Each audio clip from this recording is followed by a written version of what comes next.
Next topic जो we are starting final accounts. तो final accounts में देखिए हमारी तीन तरह की फर्म्स होती हैं। नंबर वन है trading firms who are also called non manufacturing. तो नॉन ट्रेडिंग ट्रेडिंग फर्म्स होती हैं जो बनी बनाई गुड्स परचेज करती हैं और उनको सेल करती हैं। सेकंड होती है मैन्युफैक्चरिंग फर्म्स जिसको हम कहते हैं फैक्ट्रीज जहाँ पर गुड्स प्रोड्यूस होती हैं। तो पहले गुड्स प्रोड्यूस होती हैं फिर हम उसको सेल करते हैं। और एक आपको मिलेंगी नॉन प्रॉफिट एंटिटीज। मेनली हमारे सिलेबस में कवर होता है इसमें क्लब्स और एजुकेशनल इंस्टीट्यूशन। ये वो एंटिटीज हैं जो प्रॉफिट बेसिस पे काम नहीं करती हैं बल्कि सर्विस प्रोवाइड करती हैं। और जो ट्रेडिंग फर्म्स हैं मैन्युफैक्चरिंग है इनका मोटिव होता है टू अर्न प्रॉफिट।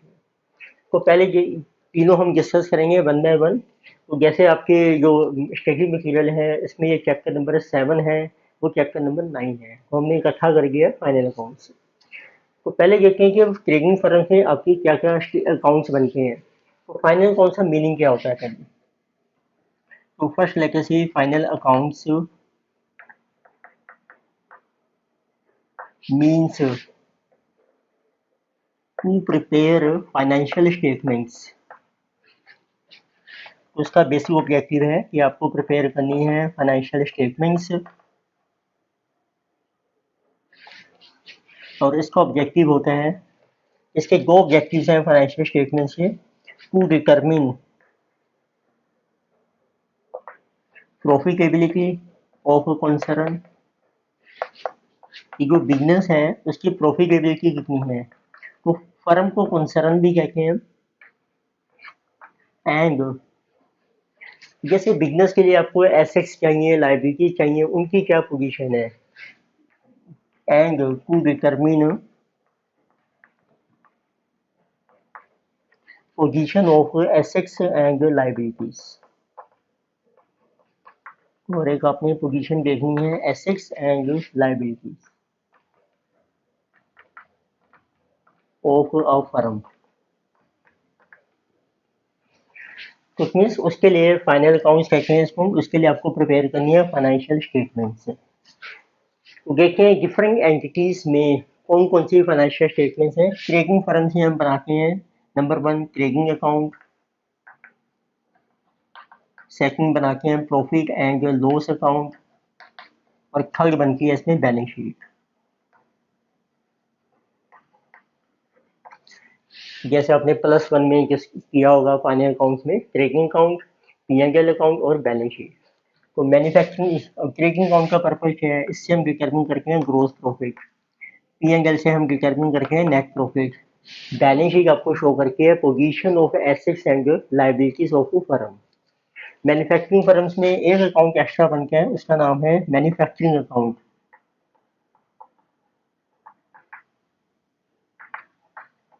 तो इसके थ्रू हम कैलकुलेट करते हैं मैन्युफैक्चरिंग अकाउंट से कि आपने जो गुड्स प्रोड्यूस हो रही है फैक्ट्री में उसकी कॉस्ट कितनी है। तो it help to determine cost of goods produced in factory.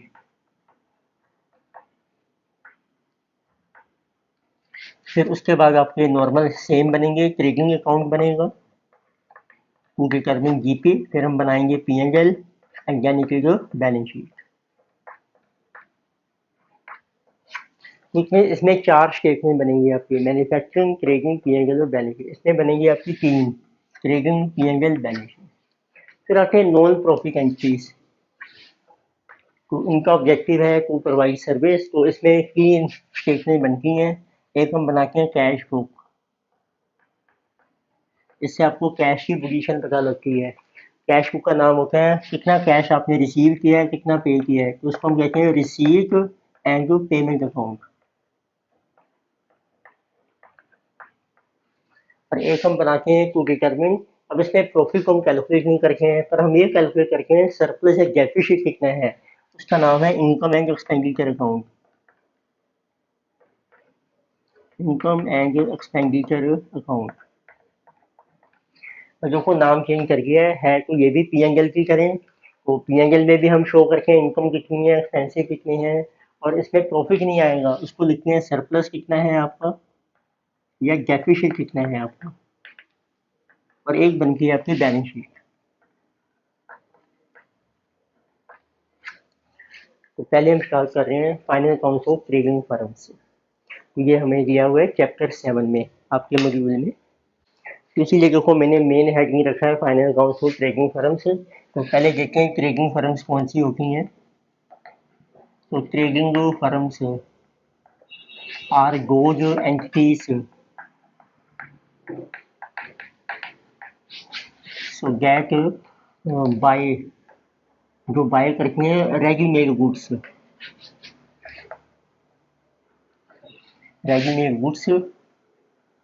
And sell these goods, फिर इनको फिर हम सेल करते हैं टू अर्न प्रॉफिट।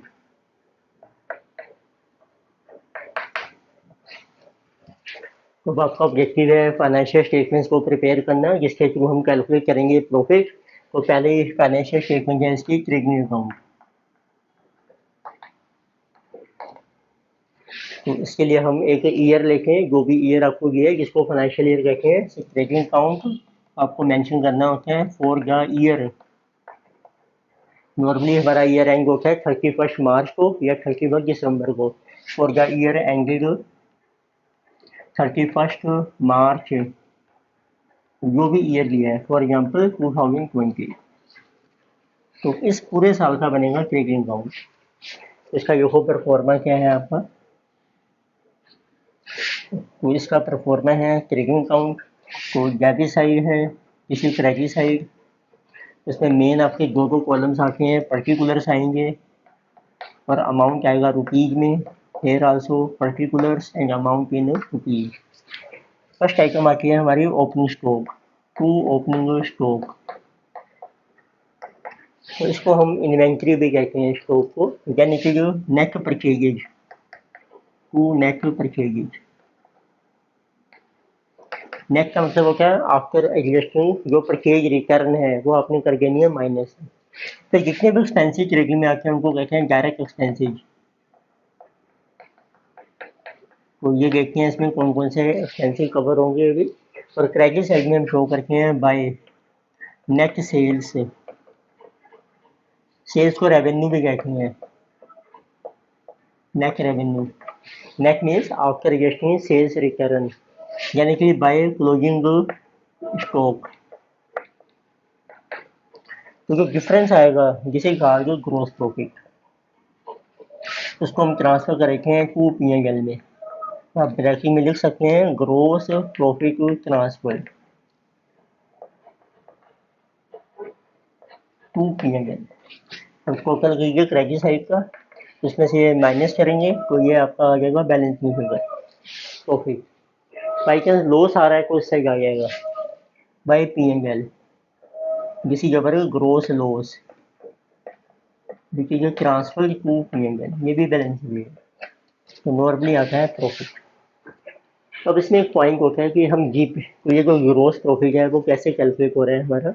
ये होता है सेल देखो क्रेडिट साइड में लिया आपने, उसमें से माइनस कर दो जो गुड्स आपने सेल की है उसकी कॉस्ट कितनी है। तो एक फार्मूला बन जाता है हमारा ग्रोस प्रॉफिट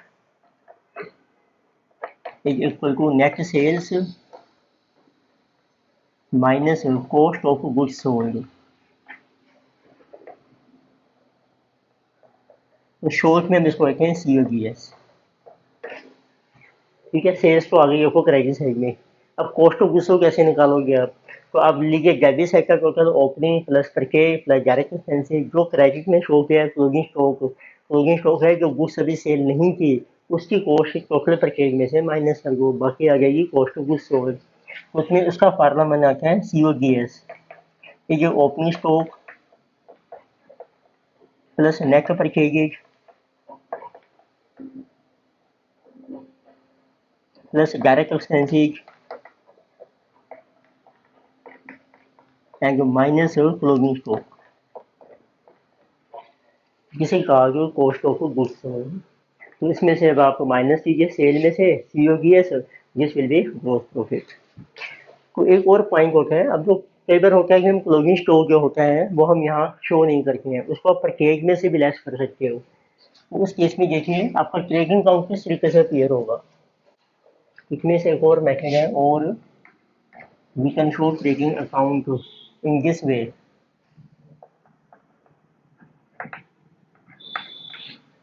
तो जैसे जो ओपनिंग स्टॉक 2 परचेजेज हैं आपकी, राइट। 2 परचेजेज एंड लेस कर लीजिए आप क्लोजिंग स्टॉक। तो इट मीन्स ये आपकी आ जाएगी परचेज में, ओपनिंग स्टॉक आ गए हैं, परचेज में से जब आप क्लोजिंग स्टॉक माइनस करते हैं, इसका नाम है adjusted purchases.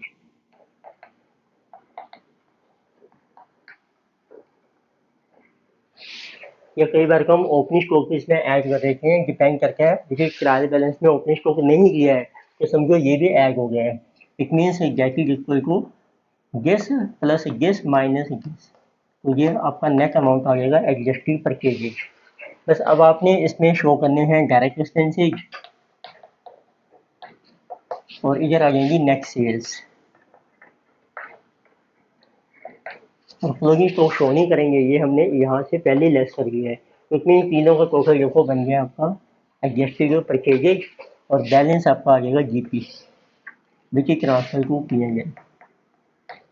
This is a gross profit which is a transfer to PNL. अब देखते हैं डायरेक्ट एक्सपेंसेस कौन से होते हैं मेनली। उसमें ये आपको ध्यान रखना है, क्वेश्चन में भी गया एडजस्टेड परचेज, तो समझो क्लोजिंग स्टॉक आपका ऑलरेडी लेस हो चुका है, ओपनिंग स्टॉक उसमें इंक्लूड है पहले से, तो आप सीधा लिखिए adjusted purchase and direct expenses और इधर क्लोजिंग स्टॉक नहीं लिखेंगे हम, प्रॉफिट आएगा। तो अब देखते हैं डायरेक्ट एक्सपेंसेस कौन सी होती हैं।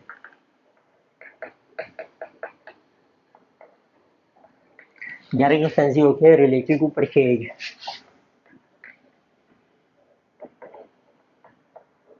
परचेज से रिलेटेड जो एक्सपेंसेस हैं और फैक्ट्री से रिलेटेड जो हमारे एक्सपेंसेस होते हैं, फैक्ट्री एक्सपेंसेस, उसमें जो हम कवर करते हैं। जब आप गुड्स परचेज करते हैं तो आपको पे करना पड़ता है फ्रेट एंड कैरेज, जिसको कैरेज इनवॉल्व भी कहते हैं हम। तो ऐसे फिर आपको पे करने पड़ते हैं कैरेज, फ्रेट, वेजेज एंड जो फैक्ट्री के जो भी एक्सपेंसेस हैं आपके। अब कई बार आप जो गुड्स हैं वो इंपोर्ट कर रहे हैं किसी दूसरी कंट्री से, फिर उस केस में आपकी इंपोर्ट ड्यूटी भी आ जाती है। इंपोर्ट ड्यूटी को हम कस्टम ड्यूटी भी कहते हैं, कस्टम्स ड्यूटी। ये सारे हमारे जो हैं डायरेक्ट एक्सपेंसेस हैं आपके। अब ये पहली स्टेटमेंट बन गई। अब देखते हैं second statement, profit and loss account. Second is your profit and loss account. This is also for the year ended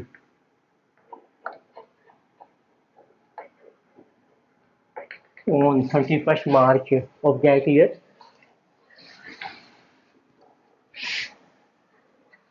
इसमें देखिए आपका डेबिट साइड में आते हैं एक्सपेंसेज, जैसे debit side here it is expenses, और क्रेडिट साइड में आती हैं आपकी इनकम्स अमाउंट इन रुपीज। तो जो आपने जीपी निकाला है वो ट्रांसफर होकर क्रेडिट साइड में आ जाएगा, उसको लिखेंगे बाय क्रेडिट अकाउंट, जिसे कि जीपी ट्रांसफर, या आप डायरेक्ट बाय ग्रोस प्रॉफिट भी लिख सकते हैं। फिर आपके एक्सपेंसेज आएंगे। एक्सपेंसेज दो तरह के होते हैं, मेन होते हैं cooperating expenses.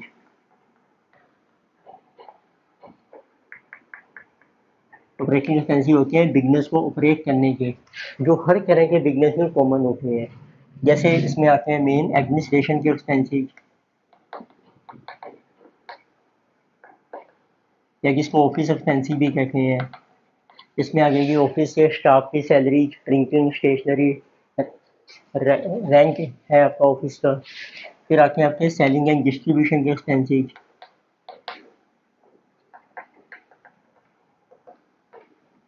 Selling and distribution में बैगेस हो गया, एडवर्टाइजमेंट का एक्सपेंस, कैरेज आउटवर्ड उसको डिस्ट्रीब्यूट में सेल करने के एक्सपेंसेज, वेयर हाउस के एक्सपेंसेज, वो सब इसमें आ जाएंगे। फिर आपको मिल गए हैं जनरल टाइप के एक्सपेंसेज,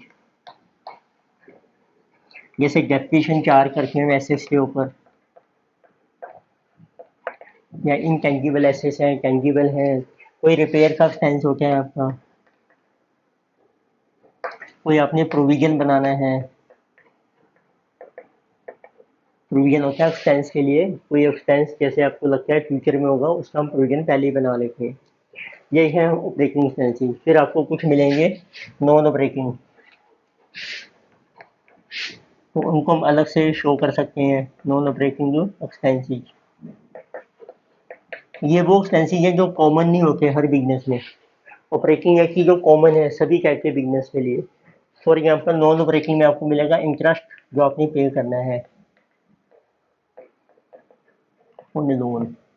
देखो हर बिजनेस ने लोन नहीं ले रखा है, जिस बिजनेस में लोन है उसमें इंटरेस्ट आएगा, जिसमें नहीं है उसमें नहीं आएगा, इसको इसीलिए इसका नाम है नॉन ऑपरेटिंग।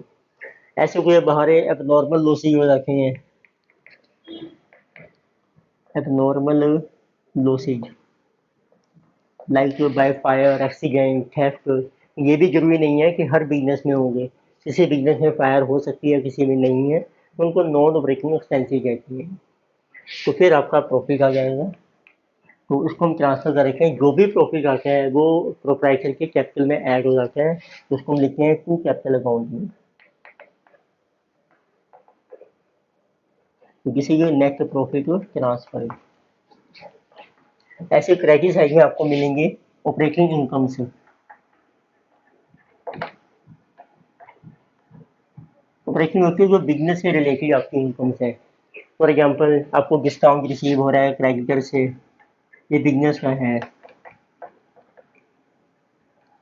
आपके बैगेज की रिकवरी हो रही है, बैगेज रिकवर्ड,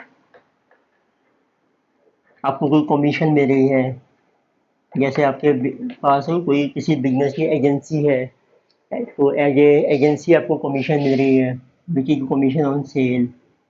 ये आपकी सारी ऑपरेटिंग इनकम्स हैं। जैसे नॉन ऑपरेटिंग एक्सपेंस है, ऐसे नॉन ऑपरेटिंग इनकम भी हो सकती है आपकी bye non operating income.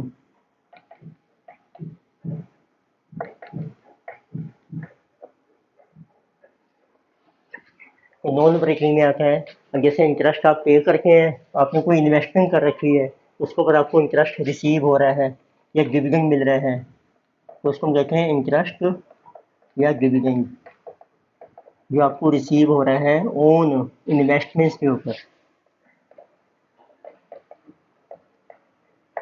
Investing होती है जैसे सरप्लस फंड्स हैं, उसको हमने इन्वेस्ट कर दिया है किसी दूसरी कंपनी के शेयर्स में, डिबेंचर्स में, गवर्नमेंट सिक्योरिटी में, उसके ऊपर आपको इनकम मिलती है। अब जैसे नॉर्मल लॉस हुआ था फायर से, एक्सीडेंट से, ऐसी तरीके से गेन हो सकते हैं आपको, अब नॉर्मल गेन, जैसे कोई लॉटरी से इनकम आ गई है। एक और आइटम आती है कि अगर हम अपनी एसेट्स की सेल कर रखे हैं, उसमें भी लॉस हो जाता है, वो भी नॉन ऑपरेटिंग माना जाता है, क्योंकि कुछ फर्म सेल कर रही हैं कुछ नहीं कर रही हैं, उसको भी आप ऐड कर लीजिए loss on sale of asset. ऐसे गेन भी हो सकते हैं आपको, दिस इज प्रॉफिट और gain on sale of asset. आप क्रेडिट साइड का कीजिए टोटल, उसमें से डेबिट साइड का टोटल आप कीजिए माइनस एक्सपेंसिव, ये आएगा बैलेंसिंग फिगर आपका नेट प्रॉफिट, जो कैपिटल अकाउंट में ट्रांसफर हो जाएगा। ये बेसिक परफॉर्मा है हमारा P&L account for the year. तो थर्ड स्टेटमेंट आती है बैलेंस शीट। तो थर्ड स्टेटमेंट लीजिए बैलेंस शीट। तो बैलेंस शीट हम साल के एंड में बनाते हैं, इसलिए इसको लिखते हैं एज ऑन, जैसे जो भी लास्ट डेट है आपकी ईयर की 31 मार्च, ये एक पर्टिकुलर डेट की होती है, तो उस डेट को ये बताती है फाइनेंशियल पोजीशन क्या है कंपनी की या फर्म की, एसेट्स की और लायबिलिटीज की। इसमें दो परफॉर्मे चलते हैं बैलेंस शीट में, इसमें डेबिट क्रेडिट साइड नहीं होती है, इसको लेफ्ट हैंड साइड कहते हैं हम, इतनी जरूरत नहीं है, और ये राइट हैंड साइड है। लेफ्ट साइड में आती है आपकी कैपिटल एंड लायबिलिटीज,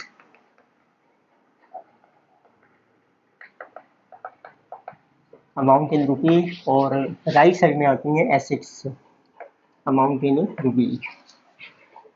क्योंकि एसेट्स को हम दो कैटेगरीज में डिवाइड करते हैं, एक होती है हमारी fixed assets, for example land है आपकी, बिल्डिंग है, प्लांट एंड मशीनरी है, गुडविल है आपकी, जिसको इंटेंजिबल एसेट्स भी कहते हैं। पर एक आती है आपकी इन्वेस्टमेंट्स। तो इन्वेस्टमेंट्स को अगर हम अलग है कि बना लेते हैं या आप इसी में डाल सकते हो, ये हम लेते हैं लॉन्ग टर्म इन्वेस्टमेंट्स। ये भी एक तरीके से फिक्स्ड इन्वेस्टमेंट है आपकी लॉन्ग टर्म के लिए। फिर हम थर्ड हेडिंग शो कर देते हैं करंट एसेट्स। करंट एसेट्स की मेजर आइटम्स हैं स्टॉक, इन्वेंट्री, डेटर्स हैं जिसको रिसीवेबल भी कहते हैं, कैश का बैलेंस है, कैश इन हैंड या बैंक, कैश और बैंक का आप कुछ भी ले सकते हैं जो भी आपको दिया है क्वेश्चन में। तो ये मेन हमारी एसेट्स हैं आपके। लाइबिलिटीज में सबसे पहले हम शो करते हैं कैपिटल, फिर उसमें ऐड करते हैं हम नेट प्रॉफिट, या नेट लॉस है तो आपका लेस हो जाएगा, प्रॉफिट ऐड हो जाता है लेस। तो प्रोप्राइटर ने जो मनी विड्रॉ कर ली है बिजनेस से पर्सनल यूज के लिए जिसको कहते हैं ड्राइंग्स, वो आपने कर देनी है माइनस बैलेंस कैपिटल। फिर आपने कोई लोन ले रखा है बिजनेस के लिए, तो लोन्स जो होते हैं उसको कहते हैं long term borrowings. Long term borrowings means आपने लॉन्ग टर्म के लिए मनी बोरो की है, जैसे कि लोन्स, कोई बैंक का लोन है या किसी फाइनेंशियल इंस्टीट्यूशन का लोन है। And then we have current liabilities.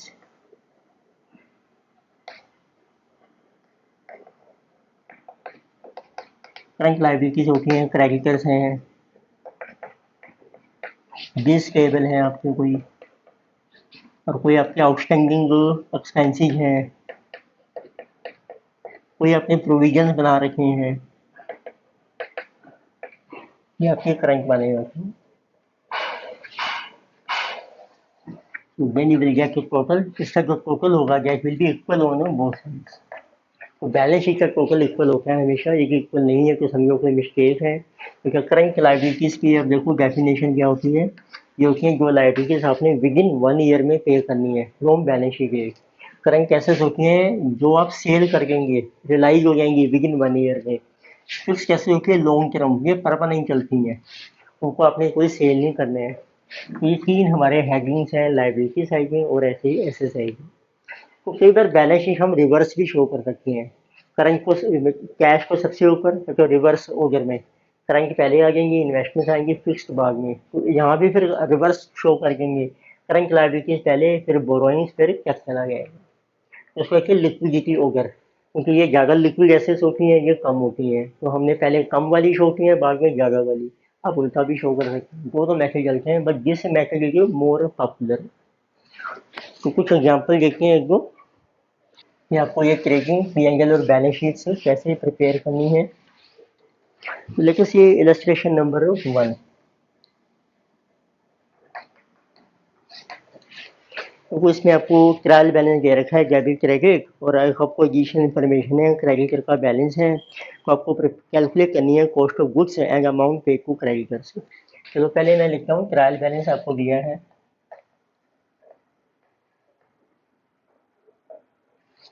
तो for year ended 31 March,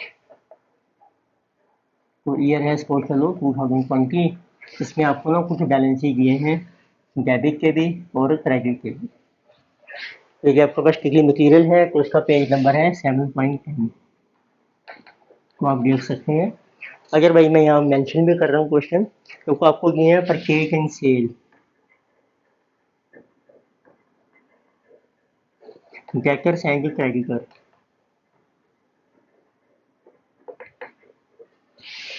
purchase होते हैं डेबिट, सेल होती है क्रेडिट, डेटर्स एसेट होती है डेबिट, क्रेडिटर्स होते हैं credit.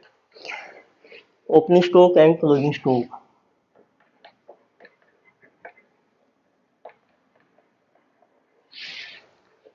then it is other expenses and incomes, expenses and income, and fixed assets and fixed assets and loan, and then it is capital.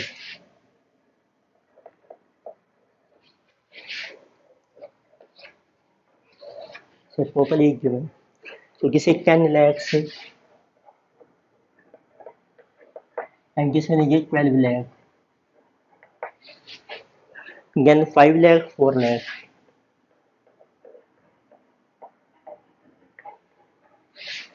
So can you take 2 lakhs, 3 lakhs?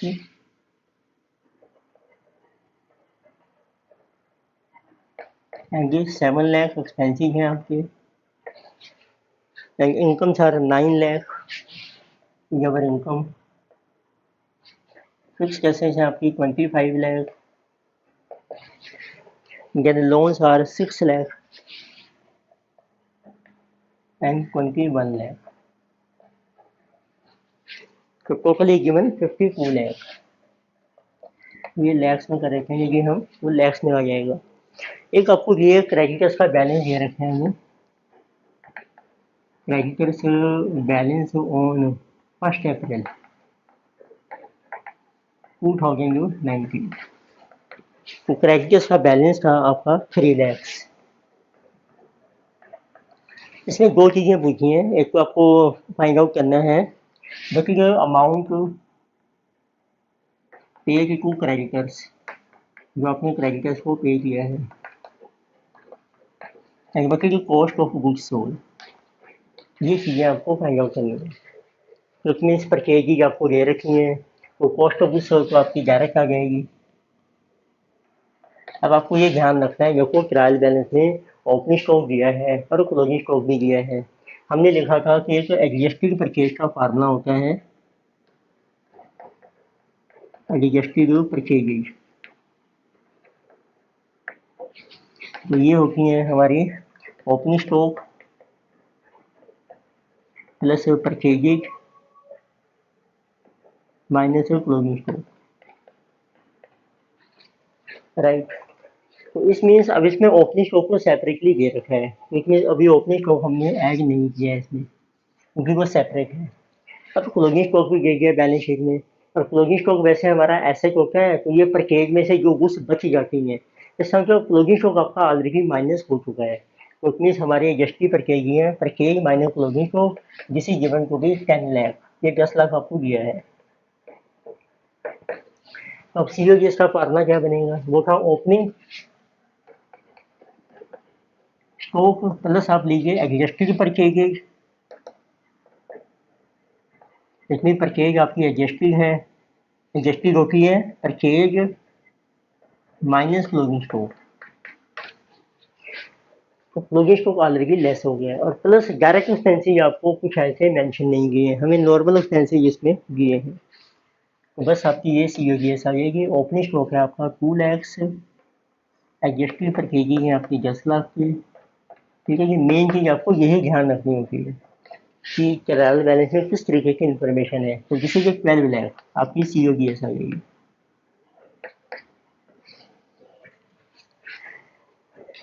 और आपको closing stock भी दिया है, तो इससे अब आप ये भी निकाल सकते हैं, एडजस्टेड परचेज से आप टोटल परचेज भी निकाल सकते हैं. तो लेके से अब आप लिखिए फार्मूला है adjusted purchase is equal to total purchase जो आपने की है during the year and minus closing stock. उससे टोटल परचेज आ जाएगी आपकी. देखिए adjusted purchase plus closing stock, adjusted purchase आपकी 10 लाख की, उससे प्लस करिए क्लोजिंग स्टॉक 3 लाख. इतनी 13 लाख की आपने की है टोटल परचेज. इसका यूज क्या है, इसका यूज होगा हमें पेमेंट कितनी की है क्रेडिटर्स को उसको कैलकुलेट करने के लिए. तब आप वो निकाल सकते हैं. उनको पेमेंट कैसे निकालते हैं, आप क्रेडिटर अकाउंट बना लीजिए. देखो क्रेडिटर्स होते हैं हमारी लाइबिलिटी, तो ओपनिंग बैलेंस आएगा लाइबिलिटी क्रेडिट साइड में, तो आप लिखिए बाय बैलेंस ब्रोक डाउन. जिसे जो ओपनिंग क्रेडिटर्स ओपनिंग होते हैं साल के शुरू में, वो हमें दिए गए, वो भी लिखा था मैंने. 1 अप्रैल को क्रेडिटर्स है हमारे 3 लाख से. कि जब आप उस क्रेडिट पे परचेज करके हो तो एंट्री क्या होती है, purchase account debit to creditors account. फिर डालो इस परचेज को बाय परचेज.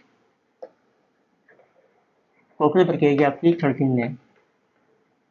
फिर जब आप पेमेंट करोगे क्रेडिटर्स को, क्रेडिटर्स टू कैश, ये पेमेंट आ गई, ये मिसिंग है आपकी।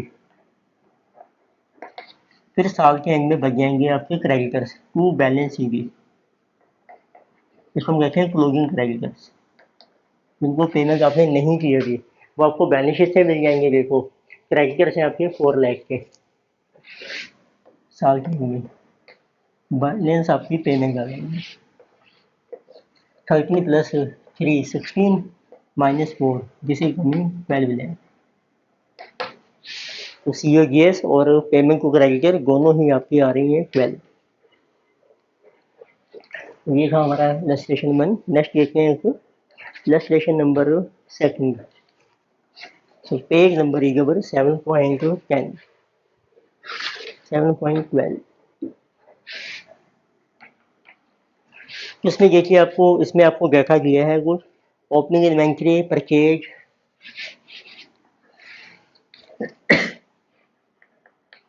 Opening inventory, purchase, carriage inward,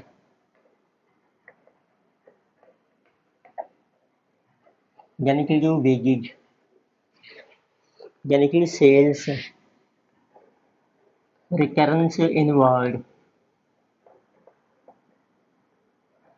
returns outward, यानी कि क्लोजिंग इन्वेंट्री।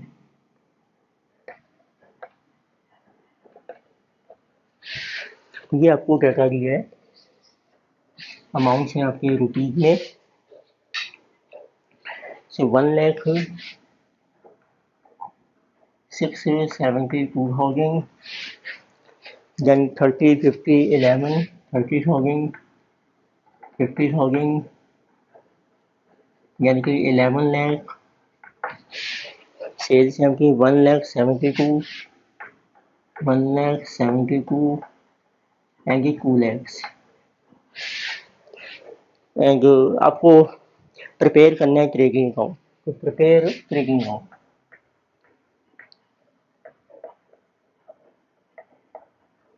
ट्रेडिंग अकाउंट आप बना सकते हैं, लेकर प्रिपेयर।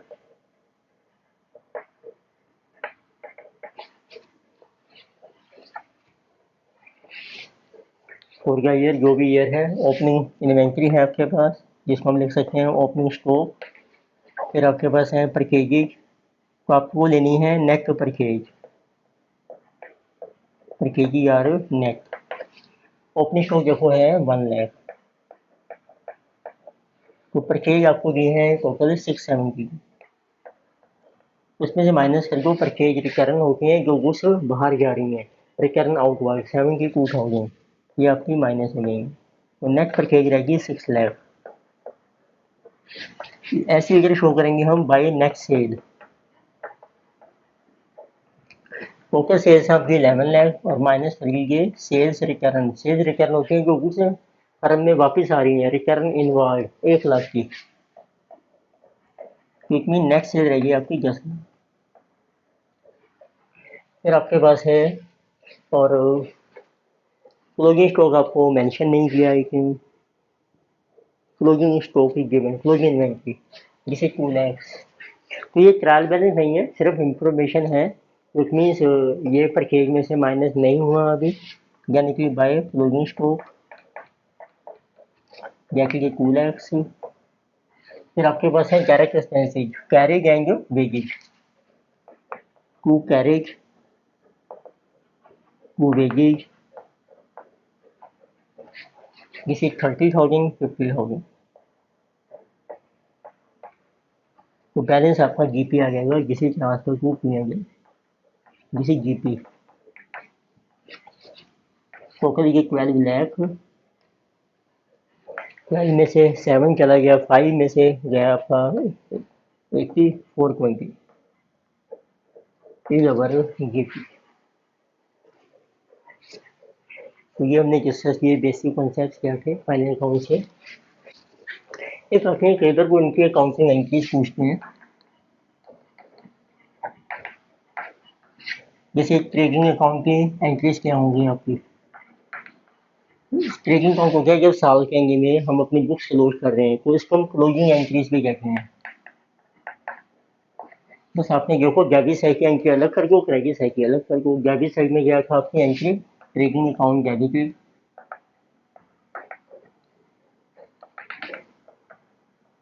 उसमें हम डेबिट में शो करते हैं ओपनिंग स्टॉक, वो परचेजिज आती हैं, फिर जितने भी डायरेक्ट एक्सपेंसेस हैं वो आ जाएंगे आपके। फिर क्रेडिट साइड में हम शो करते हैं नेट सेल, और एक आएंगी आपकी closing stock to trading account.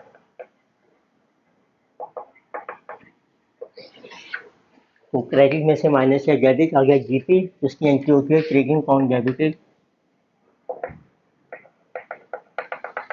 To PNL, और हम नरेशन में मेंशन कर सकते हैं जीपी ट्रांसफर्ड, जीपी आपने ट्रांसफर कर दिया। तो ये एंट्रीज है आपकी ट्रेडिंग की। तो ऐसे हम करते हैं अब अपनी पीएनएल अकाउंट की। पीएनएल में देखो डेबिट साइड में सारे एक्सपेंसेस आ जाएंगे, आपने एंट्री कर देनी है पीएनएल अकाउंट डेबिटेड, जो भी एक्सपेंस है उसका नेम आ जाएगा एक एक करके, to expenses account. Credit side में जीपी आया आपका और आई इनकम से, तो आपने लिखना है ट्रेडिंग अकाउंट, किसी की जीपी, और कोई भी आपकी इनकम से, इनकम से अकाउंट, ये आपके हो रहे हैं डेबिट, और ये क्रेडिट हो गए पीएनएल में, टू पीएनएल। ठीक है, देखो क्रेडिट साइड आ गई पीएनएल की। अब पीएनएल का क्रेडिट माइनस डेबिट करोगे तो नेक्स्ट प्रॉफिट आ जाएगा, वो ट्रांसफर हो जाएगा कैपिटल अकाउंट में, उसको लिखेंगे PNL account debited to capital account, जिसे कहा जो नेट प्रॉफिट जो आपने ट्रांसफर कर दिया कैपिटल में। तो ऐसे बैलेंस शीट की वो एंट्री पूछती है क्या है आपकी।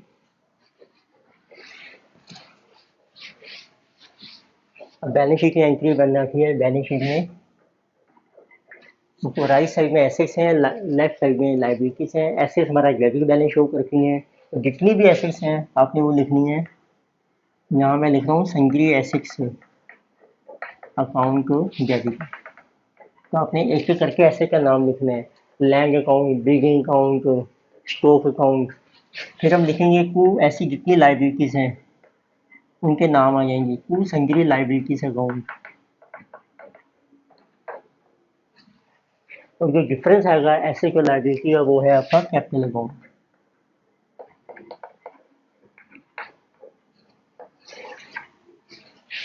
तो अगले कई बार हम जब नया साल स्टार्ट होता है उसके साल के शुरू में भी हम बैलेंस शीट की एंट्री डालते हैं, इसको ओपनिंग एंट्री भी कहते हैं। ओपनिंग एंट्री और न्यू ईयर, जो भी आपका न्यू ईयर स्टार्ट होगा। तो नेक्स्ट लेक्चर में अभी हम डिस्कस करेंगे इसके आगे एडजस्टमेंट्स कैसे आपने करनी है, फाइनल अकाउंट से एडजस्टमेंट्स।